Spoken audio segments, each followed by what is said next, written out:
सावन और राखी आने में तो अभी बहुत टाइम है, लेकिन घर में अभी से ही शुरू हो गया है कि घेवर कब बनाओगे। और राखी तक तो मेरे घर में 3-4 बार बन जाता है, सभी को बहुत अच्छा लगता है।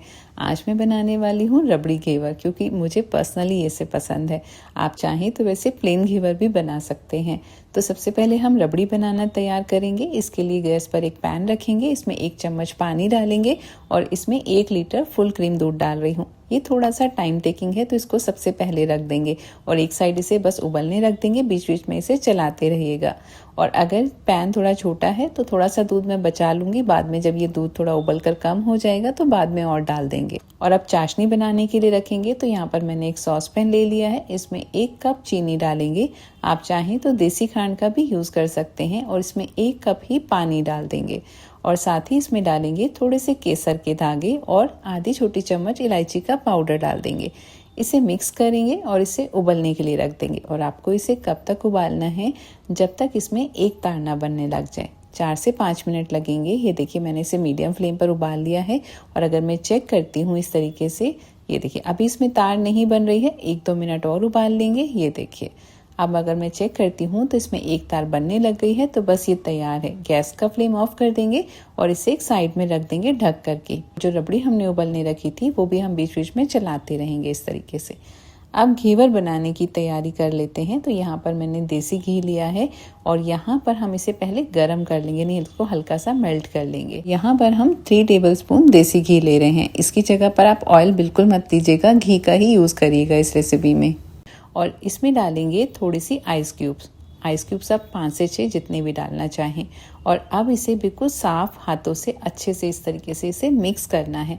और कब तक, हार्डली आपको 1 से 2 मिनट ही लगेंगे। ये जो घी है फटाफट से क्रीमी हो जाएगा, इसका कलर चेंज हो जाएगा, बस तब तक आपको करना है। ये देखिए 2 से 3 मिनट ही लगे हैं और ये तैयार हो गया है। अब ये आइस और जो एक्स्ट्रा पानी है तो वो हम एक अलग बोल में निकाल देंगे। और ये जो घी हमारे पास बचा है काफी क्रीमी हो चुका है। अब इसी में ही हम 1 कप मैदा इस तरीके से छान कर डालेंगे। क्योंकि बारिशों का मौसम होता है ना, तो इसलिए कहीं इसमें कोई भी इम्प्योरिटी ना हो, तो इसलिए इसे छानना जरूरी है। और अब इसे हाथ से हम अच्छे से मिक्स कर लेंगे। जितना भी घी परात में लगा हुआ है, जितना आपके हाथ पर लगा हुआ है, सारा इस मैदे में आ जाएगा। और ये देखिए हमने इसे बढ़िया से मिक्स कर लिया है। और अब यहाँ पर मैंने लिया है आधा कप ठंडा दूध। यहाँ पर आपको जो भी चीज़ें लेनी है अब आगे से ठंडी ही लेनी है, यानी दूध और पानी जो हम लेंगे बिल्कुल चिल्ड होना चाहिए। थोड़ा थोड़ा करके दूध डालेंगे और इसे अच्छे से मिक्स करते जाएंगे। हाँ, ज़्यादातर क्या होता है ना कि इसमें गुठलियाँ पड़ जाती हैं, तो आपका बैटर कई बार ख़राब हो जाता है। लेकिन आज मैं आपके साथ ऐसे टिप्स एंड ट्रिक्स शेयर करने वाली हूँ कि अगर इसमें गुठलियाँ पड़ भी जाएंगी तो भी आपको ज़्यादा मेहनत करने की, ज़्यादा एफर्ट डालने की ज़रूरत नहीं है और आपका बैटर एकदम परफेक्ट बनेगा। यहाँ पर हमने दूध इसमें सारा डाल दिया है। और अब यहाँ पर मैंने 1 कप ठंडा पानी लिया है और इसमें भी हम ये थोड़ा थोड़ा करके डालते जाएंगे और इसे अच्छे से मिक्स करते जाएंगे। यहाँ पर जब मैं इसे मिक्स कर रही हूँ तो बेस में मुझे फील हो रहा है कि इसमें थोड़ी सी गुठलियाँ रह गई हैं। कोई बात नहीं, आगे इसका सोल्यूशन है हमारे पास। यहाँ पर मैंने 1 कप पानी और ले लिया है और इसे भी थोड़ा थोड़ा डाल करके मिक्स कर लेंगे। और इसका रेशो बिल्कुल सिंपल है। 3 चम्मच हमने देसी घी लिया है, 1 कप मैदा लिया है, आधा कप ठंडा दूध और 2 कप ठंडा पानी आपको लेना है। अब बस थोड़ा थोड़ा करके डालते जाइए और मिक्स कर लीजिए। ये देखिए इसका घोल तैयार हो गया है। और अब इस बैटर को हम यहाँ पर ये ग्राइंडर जार में डाल देंगे। थोड़ी सी देखिए लास्ट में जो गुठलियाँ बच गई हैं वो भी आप डाल दीजिए। और अब इसे पल्स पर ब्लेंड कर लीजिए। जी हाँ, पल्स पर आपको 3 से 4 बार इसे चलाना है। पल्स पर यानी कि 3 से 4 सेकंड ऑन करिए, फिर ऑफ कर दीजिएगा। 3 से 4 सेकंड फिर से ऑन करना है, ये रहता है। ये देखिए हमने इसे ब्लेंड कर लिया है। अब एक मिक्सिंग बोल ले लेंगे, इसके ऊपर छन्नी रखेंगे और अब इस बैटर को हम यहाँ पर पूरा छान लेंगे। ये देखिए थोड़े से लम्स अगर रह भी गए हैं, इस तरीके से हम इसे फिंगर से अच्छे से प्रेस कर देंगे। ये आपका घोल तैयार हो गया है। अब यहाँ पर इस परात में हम थोड़ी सी आइस क्यूब्स ले लेंगे और इसके अंदर इस बोल को रखेंगे इस तरीके से। और बोल में भी हम 2 से 3 आइस क्यूब्स डाल देंगे। मकसद हमारा ये है कि ये जो हमारा बैटर है ये बिल्कुल ठंडा रहना चाहिए। ये देखिए, और अब लास्ट में हम इसमें डालेंगे आधा नींबू का रस। जी हाँ, इसे ज़रूर डालिएगा, बहुत ही बढ़िया जाली आती है। इसे बढ़िया से मिक्स कर लेंगे और इसको डालने से आपका घेवर खट्टा नहीं बनेगा, निश्चिंत रहिएगा। बैटर तैयार है। यहाँ पर हमने पतीले में ऑयल पहले ही गर्म करने रख दिया था। यहाँ पर मैं इसे ऑयल में बना रही हूँ, आप चाहें तो घी में भी बना सकते हैं। और ऑयल जो है आपको सरसों का नहीं लेना है, कोई भी शार्प स्मेल का ऑयल मत लीजिएगा। मैंने यहाँ पर राइस ब्रान ऑयल लिया है। और जब ये ऑयल तेज़ गर्म हो जाए, जी हाँ, बहुत अच्छे से तेज़ गर्म होना चाहिए ऑयल, तभी आपका जो घेवर है वो जालीदार बनेगा। और आप पतीली या कढ़ाई जो भी चीज़ लें घेवर बनाने के लिए, उसमें ऑयल बहुत ज़्यादा ऊपर तक ना भरें, वरना जब आप इसमें बैटर डालेंगे तो उफन कर बाहर आ जाता है। तो आधा से थोड़ा सा ज़्यादा ही ऑयल डालें।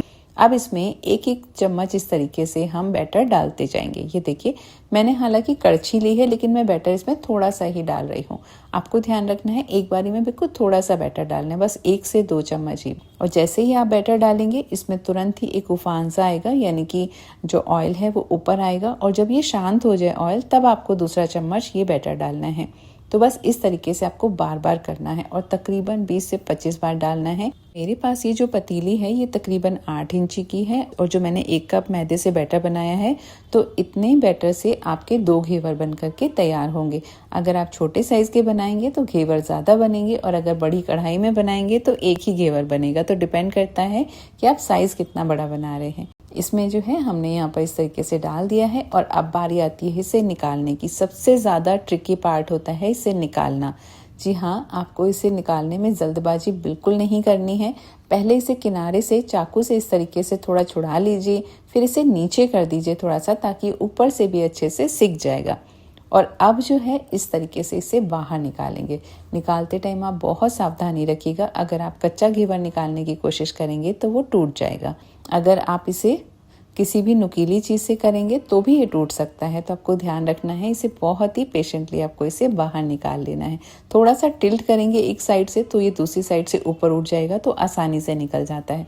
बस यही होता है इसको निकालने की ट्रिक। ये देखिए, हमने इसे निकाल लिया है। और अब इसे हम यहाँ पर जाली के ऊपर रख देंगे, ताकि इसमें जितना भी एक्सेस ऑयल होगा वो निकल जाएगा। और अब बिल्कुल इसी तरीके से मैंने यहाँ पर दूसरा घेवर भी बना करके तैयार कर लिया है। और ये देखिए, मैंने यहाँ पर ये 2 पतले घेवर बनाए हैं और एक थोड़ा मोटा यानी थिक बनाया है। अगर आप दोनों परफेक्ट साइज के बनाएंगे यानी बराबर ही, तो आपके इतने बैटर से 2 घेवर बनते हैं। ये देखिए, है ना एकदम परफेक्ट जाली इसमें। ये देखिए, दूसरे घेवर का टेक्सचर थोड़ा सा अलग है, क्योंकि ऑयल कम गर्म था।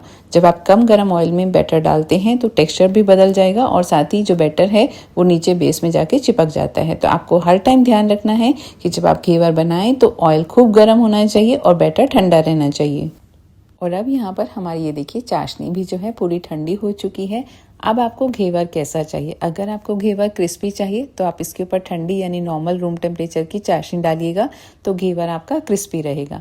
लेकिन अगर आपको घेवर सॉफ्ट चाहिए तो आप इसके ऊपर गरम चाशनी डालिएगा। जी हाँ, अगर आप गरम चाशनी डालेंगे तो ये सॉफ्ट हो जाएगा। और चाशनी आपको कितनी डालनी है? जितना आप मीठा पसंद करते हैं उतना। अगर ज़्यादा पसंद करते हैं तो ज़्यादा डाल सकते हैं। अब बारी आती है रबड़ी की। ये देखिए, हमारी यहाँ पर रबड़ी भी बन करके तैयार हो गई है।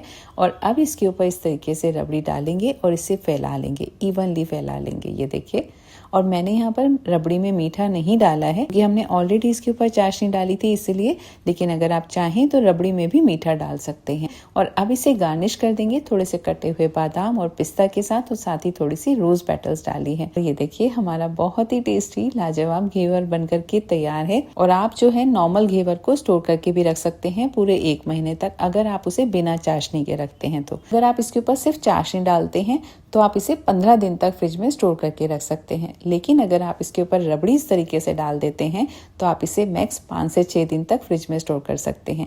तो डिपेंड करता है कि आपको इसे कितने दिन रखना है। मैं क्या करती हूँ कि राखी से पहले ही बना करके रख लेती हूँ, और जैसे जैसे मुझे सर्व करना होता है ना, फिर मैं बाद में उसे यूज़ कर लेती हूँ। बस आप इसके मेजरमेंट का ध्यान रखिएगा, बाकी कहीं कुछ प्रॉब्लम नहीं आने वाली है। तो लीजिए फ्रेंड्स, है ना शानदार। आप भी इसे अपने घर में ज़रूर ट्राई करिएगा। मुझे ज़रूर बताइएगा कि आपको रेसिपी कैसी लगी। अब मिलती हूँ एक और नई रेसिपी के साथ। Thank you for watching.